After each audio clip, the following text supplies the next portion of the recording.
전에 설교 때 저희 마당에 잔디가 엉망이 됐다 제가 말씀을 드린 적이 있습니다.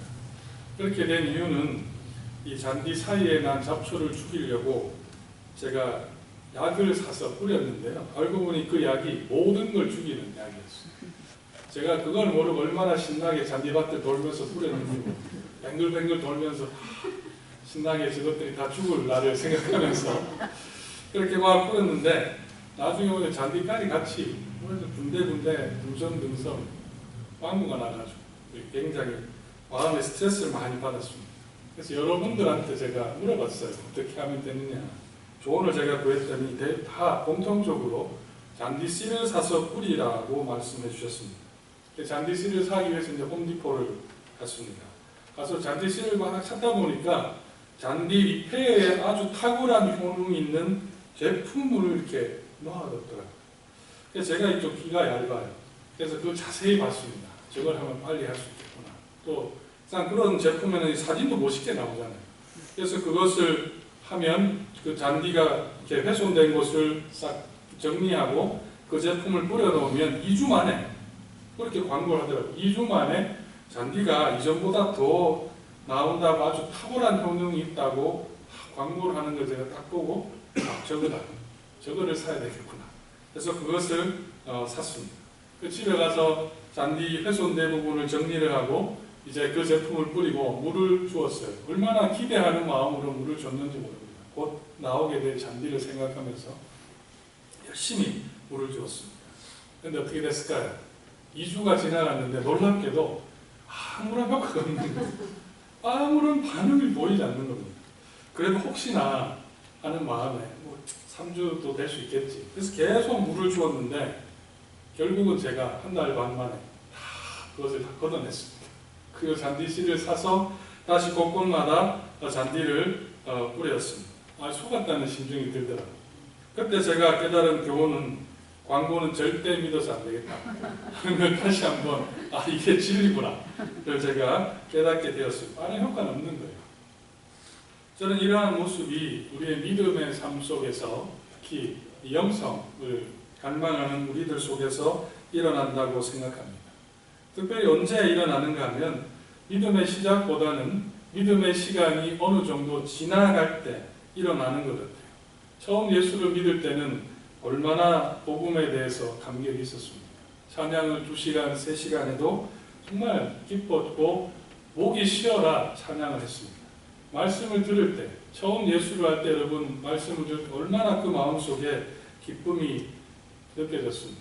2시간씩, 3시간씩 설교를 들어도 애기를 들쳐업고 교회를 갈 만큼 말씀을 사모하는 그 갈망이 있었습니다. 내 마음의 정원이 아주 잘 가꾸어진 것 같아요.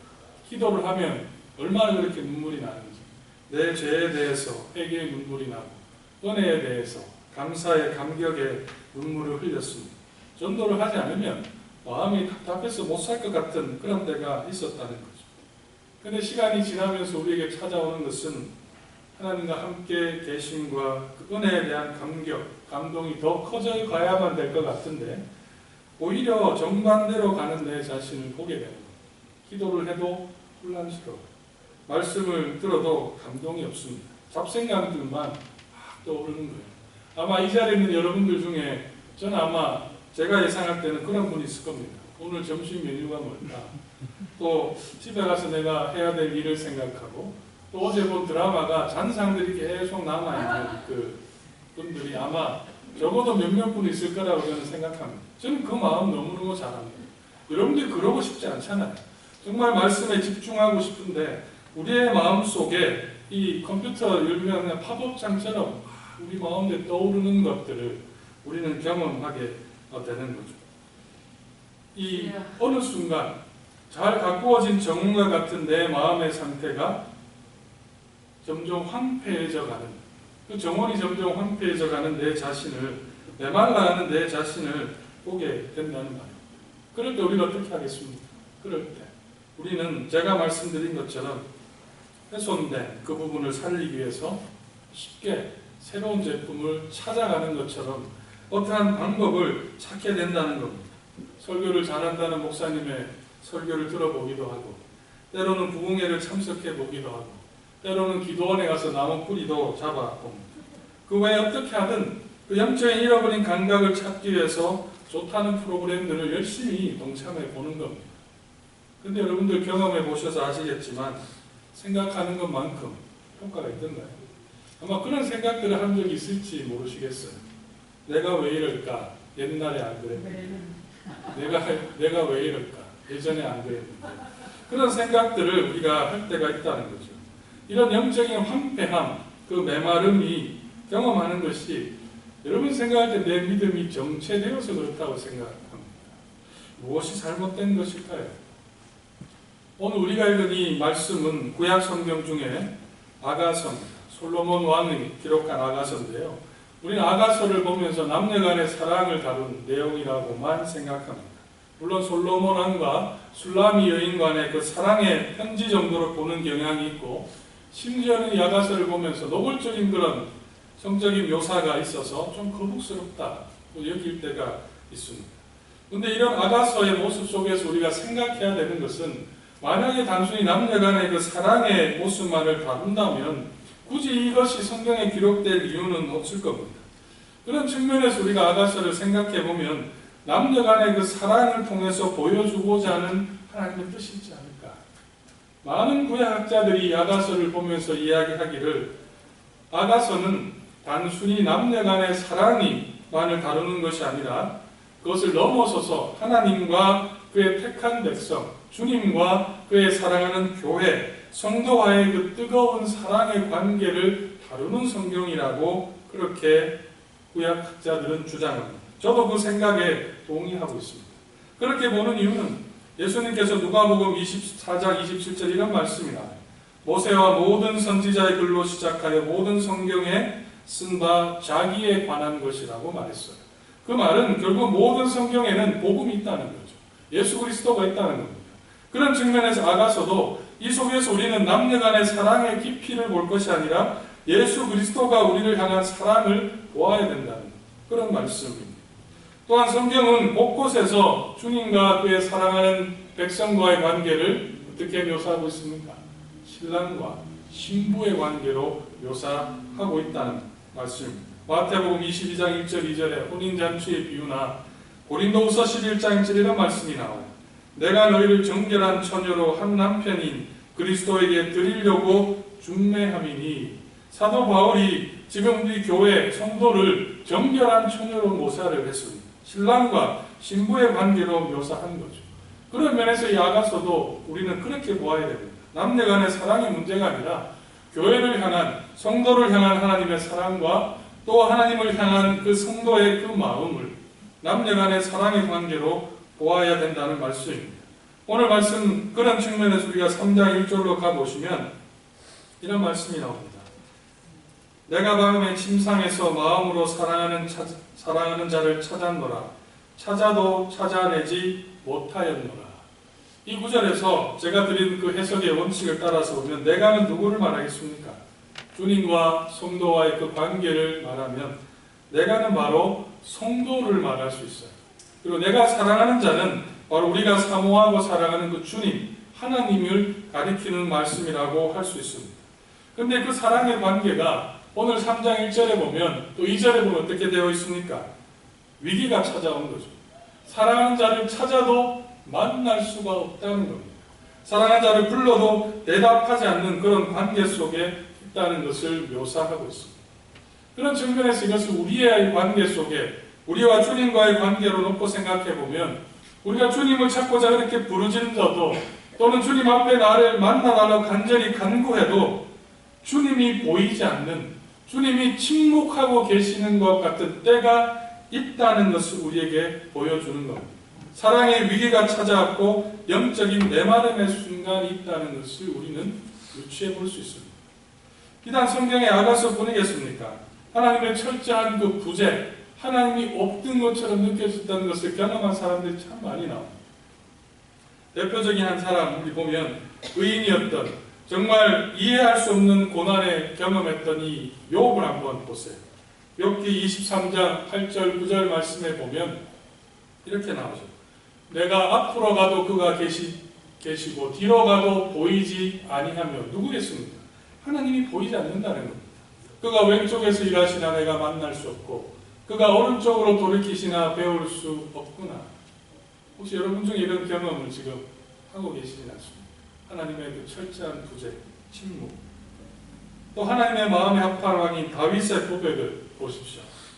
시편 20편 2절에 이런 말씀이 나옵니다. 내 하나님이여 내가 낮에도 부르짖고 밤에도 잠잠하지 아니하오나 응답하지 아니하시나이다.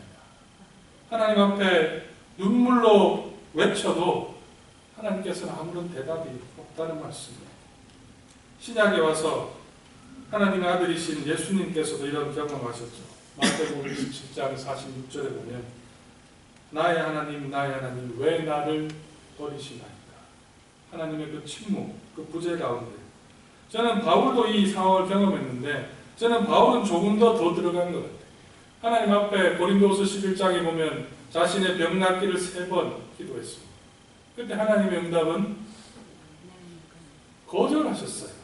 내 은혜가 내게 족하다. 침묵의 문제가 아니라 하나님께서는 내 기도, 내 간구를 들어주지 않겠다는 말씀이죠.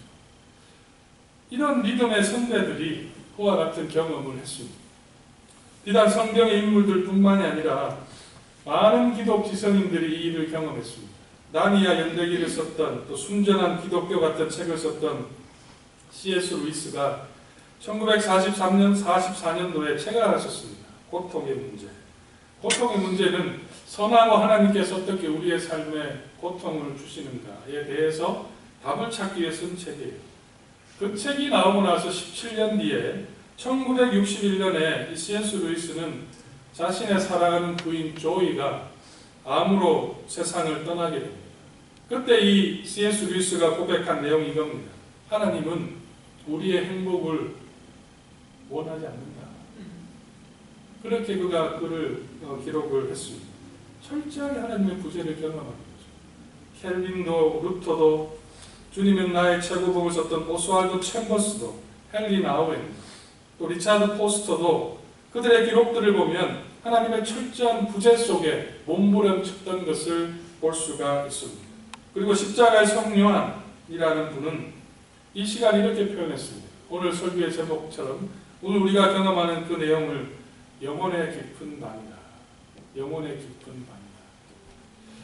이러한 하나님의 부재, 하나님이 나를 떠나셨다. 하나님이 내 기도에 응답하지 않는다. 이런 순간들을 우리의 믿음의 선배들이 지나가야 하는 그 이유가 무엇이겠습니까? 성도들이 본받지 말아야 될 내용이라면 굳이 그 내용을 성경에 또는 믿음의 선배들이 기록할 필요는 없지 않았겠습니까? 제가 생각할 때 이렇게 생각하는 것이 합리적인 것 같아요. 그들이 열심히 믿음으로 살려고 했던 사람들이 그 시간을 경험했다면 우리 또한 믿음의 길을 걸어감에 있어서 이와 같은 시간이 지나게 될 것이라고 보는 것이 합리적이라는 말씀입니다. 또한 성경에서 하나님에 대해 무엇을 말씀하냐면 빌립보서 1장 6절 말씀에 우리 속에 착한 일을 시작하신 이가 그리스도 예수의 날까지 이루실 줄을 확신하노라.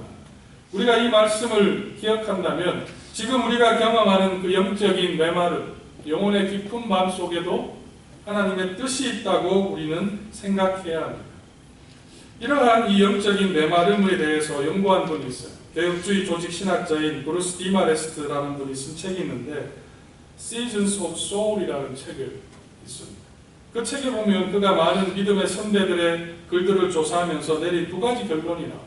첫 번째는 이 영적인 기쁨과 희열은 믿음의 초기 단계에 경험한다는 사실이에요. 믿음을 처음 출발하는 그 시간에 하나님의 강렬한 임재의식을 경험한다고 했습니다. 그런데 믿음의 시간이 길어질수록 하나님의 임재보다는 하나님의 부재를 경험할 때가 많다. 그래서 그가 내린 결론이 이겁니다. 하나님의 임재를 강하게 경험하는 것이 내 믿음이 성숙했다는 증거가 될 수 없구나를 발견하게 되었어요. 왜냐하면 믿음의 그런 하나님의 특별한 임재의식은 믿음의 초기에만이 나타나기 때문입니다. 그래서 그래프로 그려보면 제가 손으로 그려볼게요.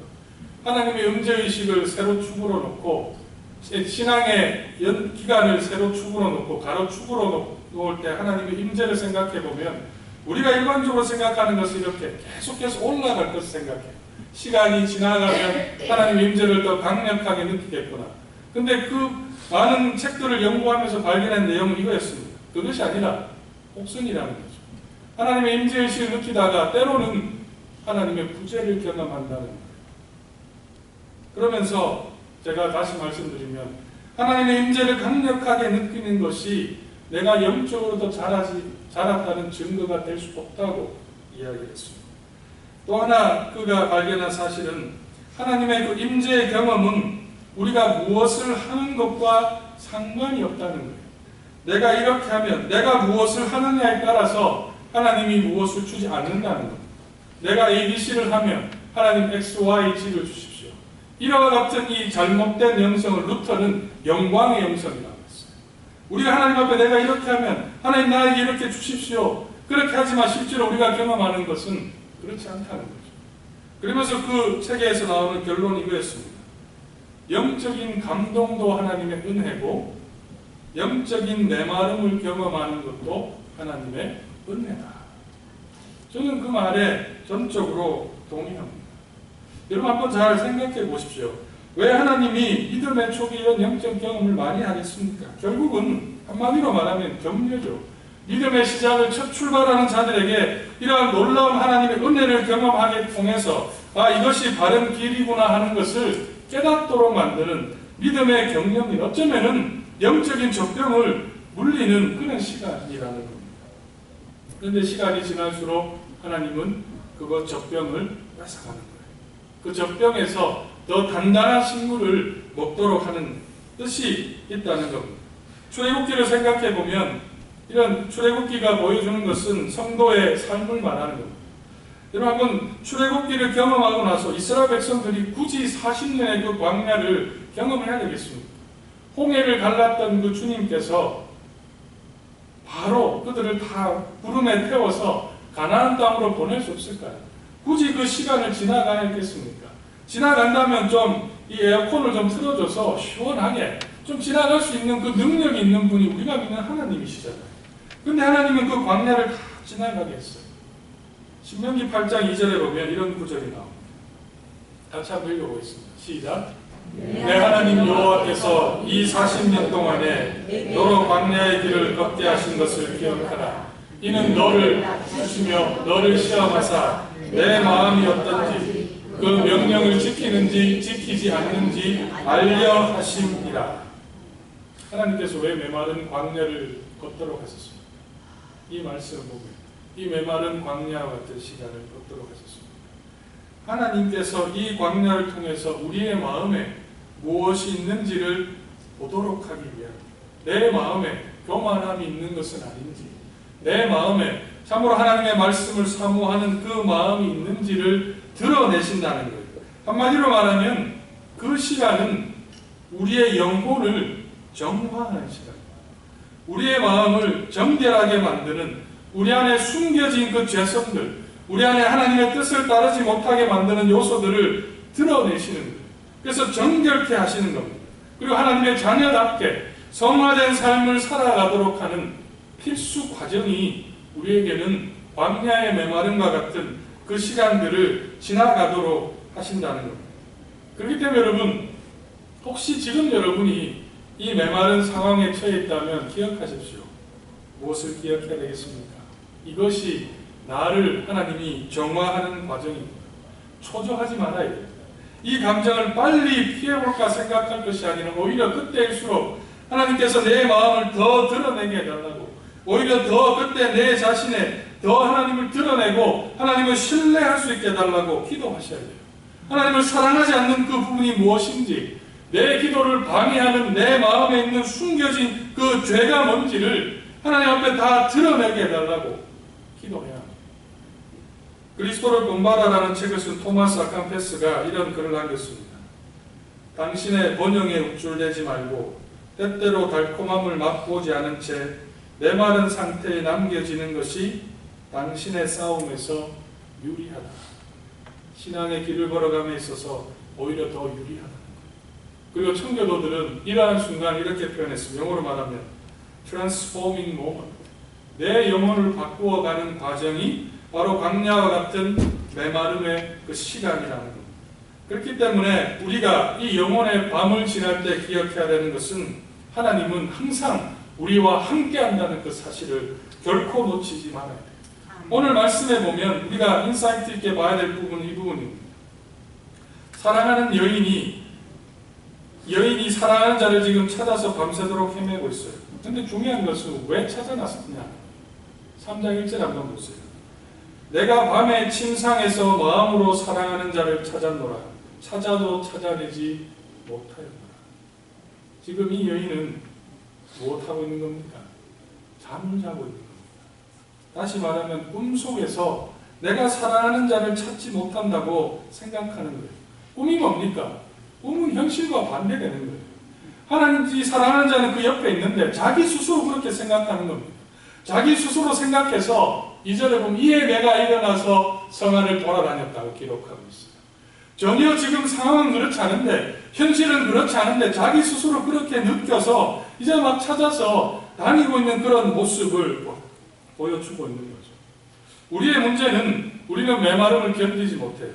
우리는 은혜를 우리의 느낌으로 바꾸어 버렸습니다. 느낌이 좋으면, 감동이 있으면 은혜 받았다고 착각한다는 말입니다. 눈물이 있으면 그 기도가 진짜 기도라고 우리가 잘못된 생각을 한다는 거예요. 분명히 성경에서 말씀하는 것은 하나님은 우리의 감정과 상관없이 내 옆에 계시다는 그 사실을 우리는 확신해야 합니다. 여러분의 종교적 감정을 믿지 말고 하나님을 믿으셔야 된다는 거예요. 내가 너를 고아와 같이 버려두지 않겠다. 내가 너를 떠나지 않겠다. 이것이 진리이고 이것이 우리가 붙들어야 된다는 말입니다. 우리가 조속으로 변하는 그 마음, 아침과 저녁에 달라지는 그 감정으로 하나님께서 우리를 구속하셨을까요? 그렇다면 우리는 아침마다 저녁마다 구원을 받았다가 떨어졌다가 계속해서 그 고민 가운데 살아갈 수밖에 없는 거예요. 하나님은 전혀 우리의 감정의 변화와 상관없습니다. 성도는 느낌으로 사는 것이 아니라 믿음으로 사는 사람입니다. 베드로후서 1장 4절에 이런 말씀이 나옵니다. 베드로후서 1장 4절 말씀. 이로써 그 보배롭고 지극히 큰 약속을 우리에게 주사 이 약속으로 말미암아 너희가 정욕 때문에 세상에서 썩어질 것을 피하여 신성한 성품에 참여하는 자가 되게 하려 하셨느니라. 이 말씀에서 우리에게 정말 은혜가 되는 말씀은 이 부분입니다. 신성한 성품에 참여하는 자가 된다. Union with Christ. 하나님의 성품 안에 우리가 들어간다는 말씀. 그것을 들어가기 위해서 어떤 작업이 필요합니까? 정욕 때문에 세가상에서 썩어질 것을 피해야 된다는 거예요. 하나님께서 우리와 연합된 삶을 살기 위해서 우리 안에 내 안에 있는 그 정욕 때문에 썩어질 것을 드러내는 그 시간이 반드시 있어야 된다. 그리고 그 시간의 지남을 통해서 하나님은 어떻게 하는 겁니까? 하나님의 성품에 참여하는 자로 우리를 만들어 주신다 하는 것을 말씀하고 있습니다. 오늘 말씀에 보면 3장 4절에 보면 그 여인이 열심히 찾아갔습니다. 근데 재밌는 것은 또 찾아다니다가 3절 4절에 보면 순천한 자들을 만나서 물어봐요. 근데 그 순천하는 자도 몰라요. 근데 중요한 4절에 보면 그들을 지나치자마자 마음에 사랑하는 자를 만났다고 기록합니다. 내가 찾아다녀서 만난 것이 아니라는 거예요. 내가 찾아도 순천하는 자를 만나서 물어도 몰랐어요. 그런데 사랑하는 자가 나타난 것을 보게 된 것이죠. 영혼의 깊은 밤. 왜 밤이라고 표현했을까? 밤이 지나면 아침이 오는 겁니다. 그 고난의 시간, 그 메마름의 시간을 지나면 하나님께서는 기쁨의 자리로 우리를 인도해 주신다는 거예요.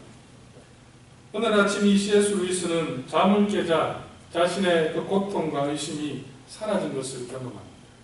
그리고 그 경험에 대해서 그가 책을 썼어요. 고통이란 무엇인가? 그 책에 이런 내용이 나와요. 당신의 눈이 눈물로 덮여있는 동안은 아무것도 제대로 보이지 않는다. 어떤 의미입니까? 눈물로 덮여있는 동안. 고난, 그 메마름에 내가 집중하는 그 동안에는 하나님께서 원하시는 그 뜻을 모른다는 거죠. 그 시간은 우리가 신뢰해야 되는 것이 있다면 하나님은 반드시 밤이 오면 아침이 오듯이 그 시간도 지나가도록 하신다. 하신다는 것을 우리는 믿고 인내해야 합니다. 잔디가 황폐된 지 한 3개월 지났습니다. 3개월 동안 그 잔디를 볼 때마다 얼마나 힘들었는지 스트레스가 이만저만이 아니었습니다. 그리고 여러 성도님들의 조언처럼 잔디밭에 씨를 열심히 뿌리고 물을 주었습니다. 하지만 잔디가 생각보다 빨리 잘 자라지 않았습니다. 조금씩 올라오긴 했지만 여전히 황폐된 땅이 더 많이 보였어요. 그리고 제가 한국을 떠났습니다. 한국에 다녀와서 제가 제일 먼저 한 일이 무엇인지 아세요? 잔디를 깎는 일이었습니다. 제가 다녀가는 그 순간 동안 잔디는 계속해서 자랐던 것이고 나는 그것을 어떻게 해야 될까 고민했지만 그 잔디는 내가 기대한 이상으로 컸던 겁니다. 그래서 저는 잔디를 깎았습니다.